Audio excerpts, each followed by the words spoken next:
So just to summarize, there's two ways of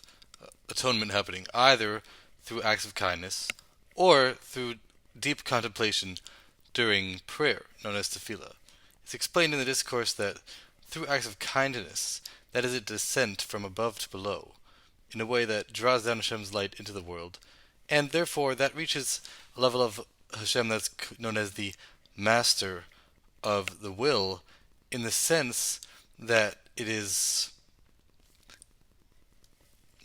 not necessarily removed from the will as the other kind, but the master of the will in the sense of the master of creating an infinite number of wills, such that even though there may have been a defect in the original will through the actions one may have done, but through the acts of kindness, one can activate the level of the master of the will and draw down a new will and become delightful, so to speak, in the eyes of Hashem again. Become wanted by Hashem again by making a new will. Then there's the idea of contemplation during prayer. Prayer has two aspects. First of all, prayer is spilling one's soul out before Hashem, which means spilling one's soul from below to above, to go out of oneself. But regarding the godly soul, the whole point of going out of oneself is only in order to have the descent from that level of going out of oneself back into this world. And even though it doesn't say in the discourse, but it's a little bit of a nuance, that earlier in the discourse we mentioned the concept of the individual sacrifices being quote-unquote not what Hashem wants, the same way as acts of kindness, which also includes prayer. And we said seemingly the reason for that is because the sacrifices is the idea of going up and out of themselves, while the main thing of what Hashem wants is to be things in this world. But regarding prayer, it's different, because we said that the whole point of going out of oneself during prayer is only in order to have the drawing down from that level. Well, sacrifices, it says the idea of the sacrifices themselves is going out of themselves. It's only that you could also have the idea of drawing from above to below into this world through the libations of the sacrifices. But the libations were only secondary to the sacrifice. But the main idea of sacrifices were going out of oneself. But by prayer, the main idea is going out of oneself in order to draw down back into this world. And that idea of prayer, which is also called acts of kindness, because one is doing kindness to one's own soul, one's godly soul and animal soul, but seemingly the main stress here is on the godly soul,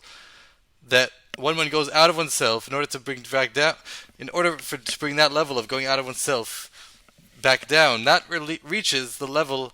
of the master of the will, in the sense that it is the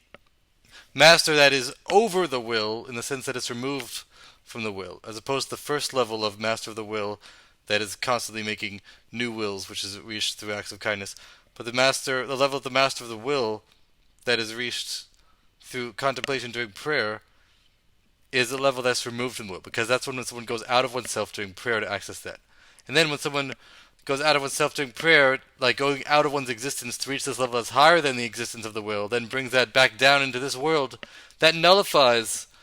all of the bad deeds that were done in the past. And it says this is the connection to the parsha of Sisa, when you raise up the head. That the head of the soul, as mentioned, is the natural love that each Jew has for Hashem, which could be concealed from the rest of the soul. So when the Jews gave the atonement for themselves, for the atonement of their souls by giving the coin, that the act of giving was the idea of like acts of kindness, so to speak, which also includes tzedakah, charity, but is not limited to that. But the fact is that a giving of the coin is like the idea of the literal acts of kindness, drawing from above to below, and that was able to atone for the head of their souls being concealed, which means that they were able to draw down the level of the master of the will to create a new will to atone for that. But then the horn of the soul, which is the essence of the soul, which was also blemished in the sense that it's not able to complete its full purpose in this world, as we said, that was atoned through specifically through Moses taking the coin from them, as the language says in the Talmud, that Moses said before the Holy One blessed be He, with what will we raise up the horn of the soul? And then Hashem says, with the idea of when you raise up the head, meaning not that the idea of raising up the head is the same thing as raising up the horn, but through the idea of raising up the head, the Jewish people doing what they would do initially to atone for themselves, in the sense of the head of in the sense of atoning for the head of the soul. Through that, there could be another idea of also lifting up the horn of the soul, or atoning for the essence of the soul, which is accomplished through Moses, because as mentioned in this course, the idea of Moses saying before the Holy One must be He, the idea of the Holy One is that which is holy and removed from everything. So the idea of Moses taking the coins is the idea of the going out of themselves. You could say that when they give the coins to Moses, it's like they're going from below to above, and the idea of going from below to above means to go out of oneself, as we mentioned. So that idea is similar to the idea of contemplation during prayer, where one goes out of oneself in order to reach the level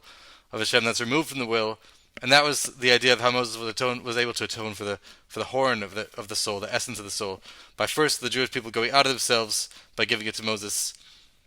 in order to have the advantage of going out of themselves. But then at the end it also mentioned that the idea of giving the coin itself was also the idea of drawing down into this world. So I guess when they were giving it to Moses, it was happening at the same time. I guess that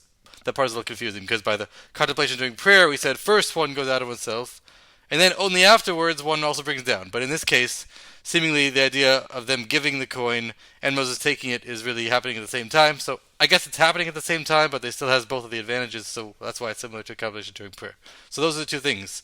that one should keep in mind to atone. Contemplation during prayer, which is also acts of kindness for oneself, and literal acts of kindness, basically. And hopefully that will bring the redemption.